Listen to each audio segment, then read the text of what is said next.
Intitulamos o nosso segundo capítulo de Guia para Propostas de Promoção da Igualdade de Gênero na Gestão do PSB. 10 itens para políticas públicas. A posição do Partido Socialista Brasileiro de adotar em suas gestões um conjunto de ações voltado à promoção da igualdade entre homens e mulheres, contemplando 10 campos das políticas públicas, inscreve-se nos esforços de sua instância de mulheres fazer avançar no interior da política do partido a democratização das relações de gênero. Ao olharmos para a história da inserção da discussão de gênero e feminismo no PSDB, identificamos que a iniciativa atual é resultante de duas situações: as experiências já realizadas pelo partido desde a criação em 2003 de sua primeira Secretaria Estadual de Política para as Mulheres em Alagoas e o ativismo de sua instância de mulheres na crescente discussão feminista sobre mulheres e políticas públicas mediante a promoção sistemática de publicações e debates. Assim, a contribuição das mulheres socialistas se orienta inicialmente pelo princípio feminista, que condiciona o empoderamento das populações femininas à perspectiva de redistribuição do poder dentro da sociedade. Depois, pela prática de escuta das mulheres nas bases, identificando por esse caminho as suas principais demandas e os mecanismos centrais de reprodução das desigualdades entre homens e mulheres nas diferentes situações sociopolíticas que as próprias mulheres vivenciam. Esses exercícios, finalmente, nos possibilitam eleger as ações de sentido estratégico apresentadas nos 10 tópicos a seguir. Fortalecimento da representação das mulheres no espaço de poder, uma obrigação do partido. Esse é o nosso primeiro tópico. Em um grande número de democracias representativas, assim como no Brasil, as mulheres ainda são relegadas qualitativa e quantitativamente a um lugar menor na vida política. Essa situação, retirada a violência contra as mulheres, assume o primeiro lugar na lista das desigualdades de gênero das sociedades de base patriarcal. Teresita de Barbieri, que é uma estudiosa, uma cientista política, para explicar a situação de desvantagem das mulheres nos espaços de decisões, utiliza a argumentação de uma outra estudiosa, Trudy Delaroupe, sobre as possibilidades das minorias influírem ou não nas tomadas de decisões. Para esta última, para Trudy, a capacidade de um grupo político incidir de maneira sistemática nas decisões e levar a cabo as suas iniciativas e propostas no âmbito de um organismo como os parlamentos não é independente do percentual de votos que ele tem dentro desses organismos. Assim, quando a representação das mulheres está abaixo ou igual a 15%, elas têm apenas uma presença simbólica e, por isso, estão dominadas pela maioria e pela cultura da maioria, não conseguindo fazer valer as suas demandas. O fortalecimento da representação feminina nos espaços de poder se apresenta, portanto, como o caminho para mudar essa situação de desvantagem, o que dialoga diretamente com o conceito de empoderamento em geral e com o de Batulala em particular. Ela diz o seguinte: o empoderamento se manifesta como uma redistribuição de poder, seja entre nações, classes, raças, castas, gêneros ou indivíduos. Na vida política brasileira, as eleições e os partidos são os meios de inclusão ou de afastamento das mulheres da representação política. Portanto, são eles os alvos da transformação necessária ao empoderamento das mulheres. Em outras palavras, o trabalho voltado para a promoção da igualdade de gênero no poder político deve promover alterações nos processos e estruturas partidárias. Assim, por mais que os períodos de disputas eleitorais sejam ricos em possibilidades de se criar condições para o avanço da representação feminina, a exemplo das candidaturas coletivas, a estratégia para enfrentamento da baixa representatividade das mulheres está na adoção pelo partido de medidas afirmativas de gênero que intervenham no cotidiano em médio e longo prazos, como as propostas a seguir. A primeira proposta é construir uma programação de estratégia permanente de apoio às candidaturas de mulheres. Depois, a programação contínua de cursos de formação política e econômica para as mulheres. Terceira, definição de estratégias para as mulheres ocuparem posições na diretiva do partido, para além do lugar da instância de mulheres. A quarta, apoio do partido à articulação para a criação da Comissão dos Direitos das Mulheres nas câmaras municipais. O segundo tópico que nós vamos trabalhar é o fortalecimento sociopolítico para segmentos específicos da população feminina. Essa é uma tarefa do governo, não é mais do partido. A diversidade das mulheres reflete a própria diversidade da sociedade brasileira, porém as suas necessidades por políticas públicas não coincidem com as necessidades dos homens, nem mesmo são iguais entre todas as mulheres, ou seja, a sociedade não é homogênea. O pouco reconhecimento do Estado brasileiro à importância dessa macro característica do tecido social ensejou a formação do feminismo e de grupos de interesses entre as mulheres, indicando a necessidade de construirmos políticas específicas e promover um alargamento do conceito de universalidade como meio de possibilitar a inclusão de todas as mulheres. O Estado brasileiro republicano, herdeiro da prática patriarcal de escutar apenas os homens, não conseguiu ainda trabalhar efetivamente com as demandas das mulheres. Dessa maneira, não produz em suas estruturas e processos as modificações necessárias para contemplar a diversidade da história das mulheres, nem mesmo a sua condição biológica, permanecendo assim como devedor da democracia. Enfim, o trabalho de contribuir para o fortalecimento sociopolítico das mulheres, a partir do apoio às suas especificidades, é uma perspectiva trazida pelo feminismo que associa o empoderamento das mulheres ao desenvolvimento de outros coletivos de sujeitos historicamente marginalizados do aparato do Estado em busca de igualdade, autonomia e liberdade. Tal fortalecimento também dialoga com o conceito de empoderamento de Kate Young, que diz: o empoderamento das mulheres inclui a alteração radical dos processos e estruturas que reproduzem a posição subordinada das mulheres como gênero. Neste caso, principalmente nos processos e estruturas do Poder Executivo. São ações pertinentes ao fortalecimento sociopolítico das mulheres no âmbito do Poder Executivo a criação de órgão gestor de política para as mulheres, órgãos colegiados por segmentos organizados da população feminina no interior do órgão gestor, garantindo a presença da representação desses coletivos na definição das políticas para as mulheres, órgãos especializados no atendimento às demandas das mulheres no interior de estruturas setoriais, como a Secretaria da Saúde, com destaque para saúde, educação, trabalho, renda e assistência social. A seguir, no quadro abaixo, vamos elencar as demandas femininas mais recorrentes segundo grupos de interesses que devem ser acolhidas por programas e plataformas das candidatas com vista a futuros mandatos.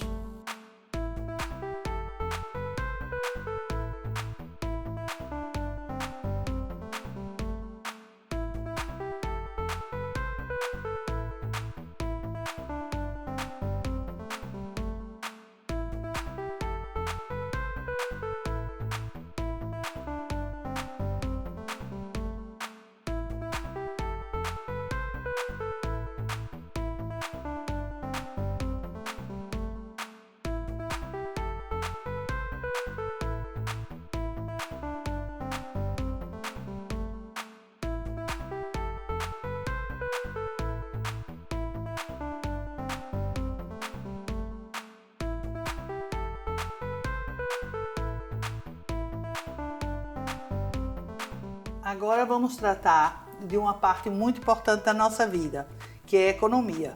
Então, vamos tratar da valorização das mulheres na economia, as vantagens da economia feminista e da economia criativa para uma nova divisão sexual do trabalho. Mulheres e homens não nascem andando, engatinhando ou com discernimento para produzir e se cuidar, como acontece com outros seres da natureza. Por essa razão, nós necessitamos para viver, independentemente do sexo que trazemos marcado no nosso corpo, que alguém mais velho nos dê de comer, de vestir e nos proteja do frio, da chuva e do sol, bem como nos dedique cuidados de higiene pessoal e ainda ensinamentos sobre o mundo. Essas necessidades, cuja satisfação está relacionada à produção e ao cuidado, simultaneamente, são satisfeitos por meio de diferentes esforços físicos e mentais, os quais denominamos de trabalho. O trabalho, por sua vez, é apreendido por nós durante toda a existência, a partir do processo que chamamos de educação, o qual começa na família, depois é ministrado pela escola, pela comunidade, pela universidade, etc. Isso significa que as pessoas, de uma maneira ou de outra, chegam à idade adulta educadas para o trabalho produtivo e para o trabalho do cuidado. O primeiro produz bens e serviços e a educação as condições para produzir. Se a educação ou o trabalho falta a alguém, essa pessoa está sujeita a sérias dificuldades, ou morre ou torna-se eternamente dependente de outra. Nos seus milhões de anos de existência, a humanidade experimentou diversas maneiras de se organizar e de executar os trabalhos necessários à sua sobrevivência, chegando a um modelo em que as tarefas foram divididas e hierarquizadas segundo o sexo, isto é, a humanidade criou a divisão sexual do trabalho, de forma que determinadas atividades deveriam ser executadas pelos homens e outras pelas mulheres. Com isso, também foi dividida a educação, com conhecimentos diferenciados entre homens e mulheres. Contudo, todos os trabalhos feitos por homens ou por mulheres continuaram igualmente necessários à sobrevivência de qualquer pessoa. Na divisão sexual do trabalho das sociedades patriarcais, entretanto, a produção de bens passou a valer mais do que a realização dos cuidados.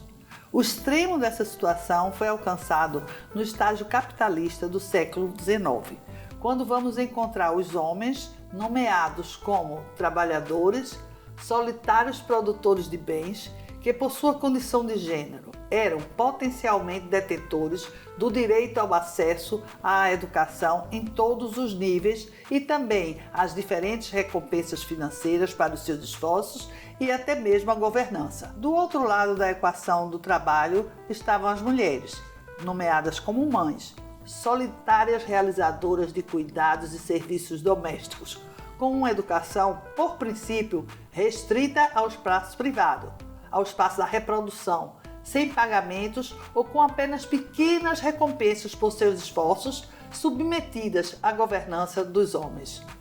O tempo passou, as mulheres feministas atuaram fortemente contra esse destino, as revoluções culturais aconteceram, as transformações socioeconômicas também, e os modelos dicotômicos, público e privado, assim como do homem provedor e da mulher cuidadora, foram perdendo força por todo o século XX. Todavia, importantes vertentes nesse âmbito permaneceram sexistas e as populações femininas ainda hoje, no Brasil e fora dele, percebem salários mais baixos que os homens para as mesmas tarefas. As mulheres também assumem as formas de trabalho mais precárias, bem como dedicam simultaneamente grande número de horas ao trabalho de cuidados e afazeres domésticos. Na prática, esse cenário acarreta a manutenção de um conjunto de desvantagens materiais e subjetivas para a sobrevivência das mulheres que mais parecem naturais, inerentes ao seu sexo. Dentre os esforços teóricos do feminismo de enfrentamento da reprodução da injusta divisão sexual do trabalho está a economia feminista. Como já enuncia a própria expressão, trata-se de uma contribuição aos estudos da ciência econômica mediante a elaboração de consistentes críticas às perspectivas da economia vigente, por essa desconhecer em seus tratados o valor do trabalho realizado pelas mulheres nos âmbitos doméstico e do cuidado, para a produção e reprodução da riqueza. A divisão sexual do trabalho gerou, assim, uma imagem incompleta do funcionamento da economia. Isto porque, ao não se remunerar o trabalho doméstico e pagar muito menos pelo trabalho com o cuidado, contribuiu-se com a ideia de que a sociedade produziria sem o trabalho do cuidado, sem o trabalho das mulheres. E pior, o que as mulheres faziam não era trabalho, era apenas uma obrigação que a natureza lhe impunha em razão da função biológica da maternidade. Ora, nas economias capitalistas, onde o trabalho é reconhecido monetariamente, as mulheres foram assim completamente invisibilizadas, sendo as trabalhadoras consideradas exceções. Com isso, pôde-se também falar em pleno emprego, pois estava-se apenas contabilizando os homens como mão de obra, deixando-se mais de 50% da população fora da competição do mercado de trabalho. A feminista Cristina Carrasco vem construindo um olhar crítico sobre a divisão sexual do trabalho e apontando para os seguintes desvios da realidade produzidos pela ciência econômica. 1. Nela não se dispõe de análises macro da sociedade, uma vez que as existentes excluem os trabalhos não remunerados nas estatísticas, orçamentos e outras contas nacionais. 2. Não são feitos investimentos em estudos que permitam verificar as diferenças de dedicação de tempo das mulheres e dos homens nesses trabalhos não pagos. 3. Não são construídas novas abordagens que ensejem um caminho para uma sociedade que inclua todas as pessoas como cidadãs produtivas e reprodutivas, com vista à sustentabilidade da vida humana, ao bem-estar e à qualidade de vida de todas as pessoas. Por sua vez, na grande transformação vivida pelo mundo do trabalho a partir dos finais do século XX, o ideal de reprodução do capital deixou de ser realizado prioritariamente pela via do assalariamento em massa, como acontecera durante o século XIX e grande parte do século XX, para tornar-se objeto de uma modalidade de empreendimento individual em grande escala ou produção em casa e não mais no chão das fábricas. No cenário que combina crise econômica, crise da democracia, mudança nas relações de trabalho, maiores níveis de escolaridade das mulheres, baixa oferta de serviços de creche, forte pressão das populações femininas por assumir os espaços públicos e pouco deslocamento do segmento masculino para os trabalhos domésticos e de cuidado, a modalidade microempreendedor individual, o nosso MEI, vem heterodoxamente ao encontro da superação de uma tradicional dificuldade das mulheres no mundo do trabalho remunerado das sociedades patriarcais capitalistas, produzida por sua condição de gênero, qual seja, não dispor de mecanismos que formalizassem as suas atividades, que lhes permitissem ao mesmo tempo regular o próprio horário e desenvolver atividades remuneradas concomitantemente às suas tarefas domésticas e de cuidados. Como uma consequência lógica da velha divisão sexual do trabalho, são as mulheres que estão trazendo para este momento de profundo sofrimento para os homens das classes trabalhadoras a experiência secular da modalidade de produzir e ganhar algum dinheiro mediante a formatação de pequenos negócios cuja produção se faz no espaço doméstico. Nesse contexto, O empreendedorismo vem se tornando uma modalidade cada vez mais importante para as populações femininas alcançarem novos patamares no mundo do trabalho e da produção e, consequentemente, em médio prazo, também maior capacidade de influir nos processos de formatação de políticas públicas de acordo com os interesses da reprodução, a exemplo da ampliação e qualificação da política de creches. Assim, as nossas propostas de ações em favor da igualdade econômica entre os sexos vão no sentido de apoiar as mulheres nos sentidos da produção e da reprodução, buscando também dar visibilidade à sua criatividade por meio da criação de 1. Creches nos bairros. Estímulos para que produzam no espaço da indústria e da construção civil. Mecanismos de esclarecimento à sociedade sobre o seu desempenho como mês. Vamos agora para o nosso quarto tópico: efetivação dos direitos sexuais e reprodutivos. Esses são elementos indispensáveis à saúde integral das mulheres. A atenção integral à saúde da mulher é uma das prioridades das políticas de saúde no Brasil, que vinha sendo institucionalizada desde a formulação do Plano Nacional de Atenção Integral à Saúde da Mulher, PANAISM, em meados da década de 80 do século passado, por meio de políticas e programas implementados de forma cooperada entre os 3 níveis de gestão do Sistema Único de Saúde.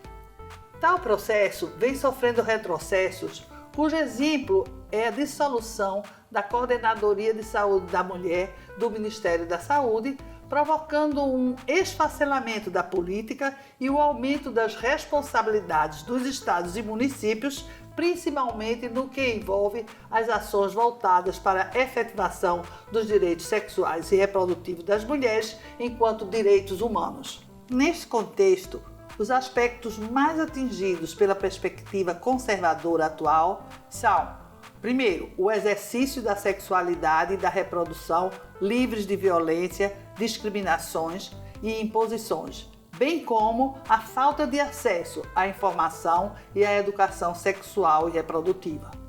De maneira resumida, os direitos reprodutivos estão relacionados à liberdade das pessoas decidirem se querem ou não ter filhos, quantos filhos desejam ter e em que momento de suas vidas. O direito a informações, meios, métodos e técnicas de contracepção, além dos direitos de assistência e cuidado a todo o processo reprodutivo. Os direitos sexuais, por sua vez, relacionam-se à livre escolha de parceiros, à livre expressão da orientação sexual, heterossexualidade, homossexualidade, bissexualidade, entre outros, à própria sexualidade, independentemente da reprodução, também ao sexo seguro para a prevenção da gravidez indesejada e de infecções sexualmente transmitíveis, as ISTs, a serviços de saúde que garantam a privacidade, sigilo e atendimento de qualidade e sem discriminação. Diante do cenário atual e das experiências vividas nos períodos anteriores, existe uma necessidade de se promover a integração dos diferentes órgãos de governo voltados para o bem-estar, saúde e emancipação das mulheres, quais sejam secretarias de direitos humanos, secretarias de política para as mulheres, secretarias de assistência social e secretarias de saúde, a fim de fortalecer a saúde das mulheres. Criação de comissões intersetoriais de atenção integral à saúde da mulher no âmbito do setor executivo municipal. O nosso quinto tópico trata das propostas de educação e conhecimento científico para o empoderamento das mulheres. A educação é o campo da emancipação da mulher por excelência. Desde o século XIV, que as mulheres brigam pelo acesso ao conhecimento técnico e científico, como nos esclarece Christine de Pizan, Mary Wollstonecraft, Nízia Floresta, Berta Lutz, etc. Mulheres do Brasil e de fora do Brasil, como vocês viram pelo nome. O resultado desse trabalho é que elas são mais escolarizadas hoje do que os homens. Mesmo assim, as populações femininas sofrem severas restrições nos campos do trabalho e da política. Em resposta, elas continuam investindo na educação como estratégia para gerar transformações em outras esferas e precipitar a corrosão definitiva das bases patriarcais. Nessa direção, listamos algumas ações já testadas com sucesso na gestão socialista de Eduardo Campos, em Pernambuco. A primeira proposta nesse campo é a instituição de Prêmio Municipal de Estudos de Gênero para docentes e discentes. A segunda, criação de núcleos de estudo de gênero nas escolas da rede municipal de ensino. Terceiro, criar um festival bienal sobre a participação das mulheres na história do município, com apresentações de vídeos, comunicação oral, cine-debate, exposição de pinturas, desenhos, esculturas e fotografias. A quarta proposta é criar um seminário anual de troca de conhecimentos sociais sobre gênero e o papel da mulher na educação para o corpo docente dos anos fundamentais 1 e 2, em parceria com os institutos de nível superior. A quinta, ampliação do número de creches e escolas em tempo integral. A sexta, inclusão de uma disciplina que trate das desigualdades entre os sexos e das conquistas já alcançadas pelas mulheres na grade curricular da educação fundamental. Vamos agora tratar dos direitos das mulheres à terra e à moradia. O direito das mulheres ao título da terra e ao de outros imóveis, bem como seu conhecimento sobre o direito à herança, compra, venda e regularização de imóveis, é um cenário de grandes dificuldades para as populações femininas em geral e para as rurais em particular. Muito embora esses direitos sejam hoje objeto de uma luta comum de homens e mulheres em razão do sistema patriarcal da propriedade, as populações femininas entram nessa contenda numa condição de desigualdade em relação aos homens que se mantêm como os grandes donos dos patrimônios. Nesse sentido, o grupo de mulheres que sofre violência é especialmente atingido por não ter a titulação da terra e da moradia, merecendo por isso um olhar diferenciado também por parte das políticas habitacionais e de reforma agrária. Essa realidade desvantajosa para as mulheres, no entanto, já foi alvo de algumas iniciativas do Estado brasileiro, daquele Estado com letra maiúscula que a gente falou, que em resposta às demandas das mulheres, adotou alguns procedimentos no programa de moradia popular, Minha Casa Minha Vida, priorizando a titulação em nome das mulheres e no Programa Nacional de Reforma Agrária, incluindo, junto com o nome do marido ou companheiro, o nome da mulher. Dessa forma, consideramos que as propostas mais indicadas para enfrentar as questões levantadas são de caráter pedagógico, no sentido do Estado se apresentar como acolhendo as necessidades das mulheres. Primeiro, oficina para as mulheres rurais sobre legislação, direitos patrimoniais, herança e compra e venda de imóveis. Segundo, reserva de vagas ou cotas para mulheres em situação de violência nos programas habitacionais e de reforma agrária. Enfrentamento de todas as formas de violência contra as mulheres.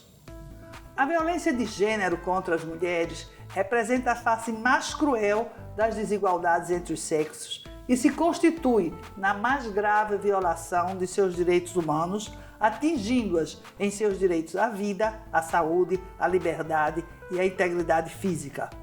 O Brasil é um país signatário de acordos internacionais voltados para o empoderamento das mulheres, a exemplo da Convenção Interamericana pela Eliminação de Todas as Formas de Discriminação contra a Mulher, em 1981, e da Convenção Interamericana para Prevenir, Punir e Eliminar Todas as Formas de Violência contra a Mulher, que é conhecida como Convenção de Belém do Pará, assinada em 1995, cujas premissas nortearam a criação de legislações específicas para o enfrentamento da violência contra a mulher, cujos grandes marcos são a Lei 11.340 de 2006, a Lei Maria da Penha, e a Lei 13.104 de 2015, Lei do Feminicídio.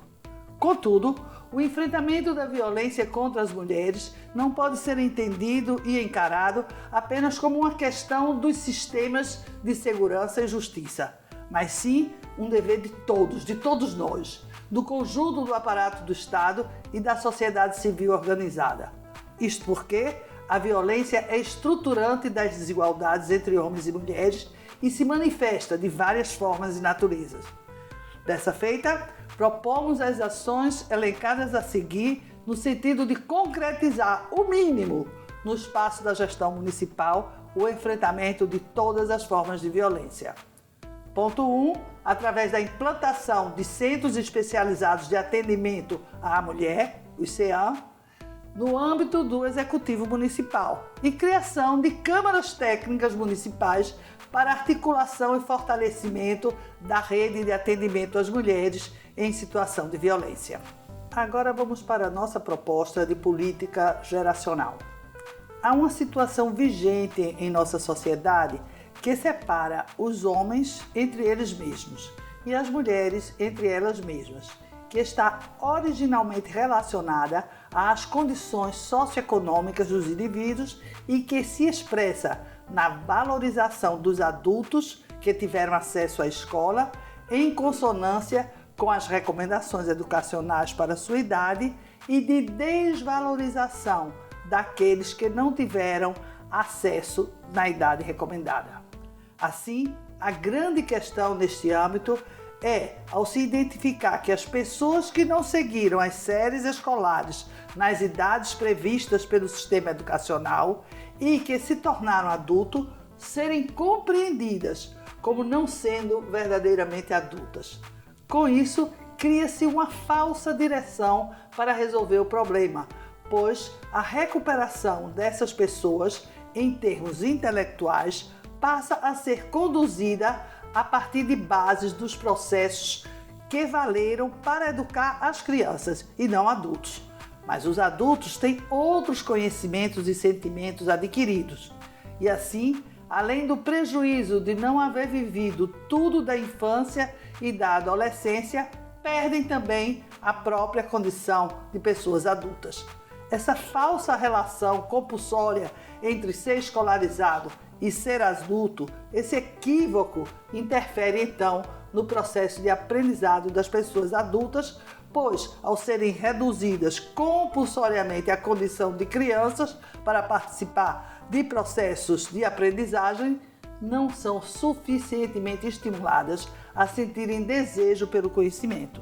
Infelizmente, o Brasil, apesar de ter proibido gerações e gerações de mulheres e de pessoas negras e indígenas de ambos os sexos de acessarem a escola, ao tomar consciência que esse procedimento era o mais pernicioso de todos para o seu desenvolvimento, não se especializou, contudo, em ensinar aos adultos, a partir de suas características etárias, aqueles conhecimentos que eles poderiam ter aprendido na infância e na adolescência, qual seja ler, escrever e fazer as 4 operações matemáticas.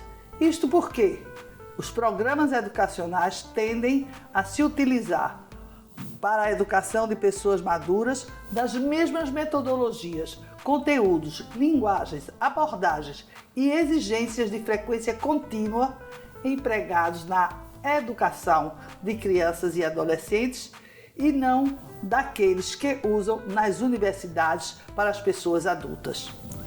A habilidade de ensinar aos adultos começa quando se compreende que a adultez é independente da escolarização.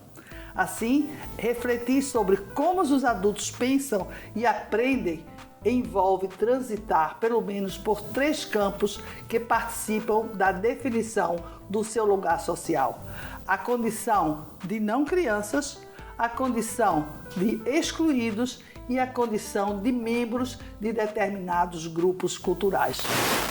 Nesta direção, propomos como ação de uma política geracional a criação do Centro Municipal de Formação Intelectual para Adultos. Apoio ao controle social das políticas públicas para as mulheres. Os conselhos constituem a principal instância de controle social das políticas públicas, também no campo da promoção da igualdade entre homens e mulheres. Os Conselhos de Defesa dos Direitos das Mulheres existem desde a década de 1980 e são estruturas mistas, das quais participam representantes do Estado e da sociedade civil organizada. Eles são permanentes e de natureza consultiva e/ou deliberativa, cuja finalidade é contribuir para a formulação de diretrizes das ações governamentais, incluindo a fiscalização do uso dos recursos públicos nesta área. Os Conselhos de Defesa dos Direitos das Mulheres possuem também a função de monitoramento. Outro mecanismo de controle social são as conferências de política para as mulheres. De realização quadrienal e presentes nas esferas federal, estadual e municipal, as conferências exercem também o papel de avaliadora das políticas públicas implementadas nos períodos governamentais. Sendo assim, visando fortalecer a presença das mulheres e de suas demandas no aparato do Estado, propomos criação de conselhos municipais dos direitos das mulheres com representação paritária de representantes de órgãos do governo e entidades da sociedade civil organizada. Realização de conferências municipais de política para as mulheres com indicação de acolhimento de propostas pelo planejamento das políticas públicas em todos os setores. Transparência nas contas públicas e política partidária. No Brasil, os partidos são financiados por dinheiro público e são eles os únicos canais de acesso dos indivíduos à representação política. Por essa simples razão, é imprescindível que os filiados e simpatizantes dos partidos estejam atentos às decisões dos mesmos quanto aos candidatos que apresentam nas eleições. No que toca diretamente às candidaturas de mulheres, a partir das novas legislações, eles estão obrigados a construir os caminhos para que elas acessem os cargos eletivos, sendo crime o uso de candidaturas laranjas. Hoje, mais do que nunca, existe uma grande demanda da sociedade dirigida aos partidos políticos, no sentido de que esses venham a aperfeiçoar seus mecanismos de prestações de contas e transparência. Mas há também uma demanda imensa para que eles sejam mais representativos e permeáveis aos anseios da sociedade e que cumpram com as leis e com os seus programas, mantendo fidelidade ideológica a seus princípios. Dessa maneira, entendemos primeiro que transparência e prestação de contas constituem a contrapartida mínima que os partidos devem oferecer à sociedade pelo uso de recursos públicos e ainda que a justiça eleitoral deve ser fortalecida para fiscalizá-los melhor. Acreditamos, porém, que os próprios partidos devem instituir incentivos para que filiados, eleitores, imprensa e sociedade civil organizada participem ativamente e altivamente desse processo. Nesse âmbito, reconhecemos ainda a necessidade de renovação da política brasileira e que esta se relaciona diretamente com a renovação também dos dirigentes partidários, inclusive mediante a ampliação da participação das mulheres nas diretivas. Enfim, os princípios republicanos expressos na nossa Constituição demandam dos partidos políticos transparência e igualdade. Nossa proposta neste ambiente é a de valorizar os direitos fundamentais de acesso à informação e à participação política, resguardada a autonomia dos partidos, garantindo uma melhoria na alternância de gênero nos cargos de direção desses mesmos partidos.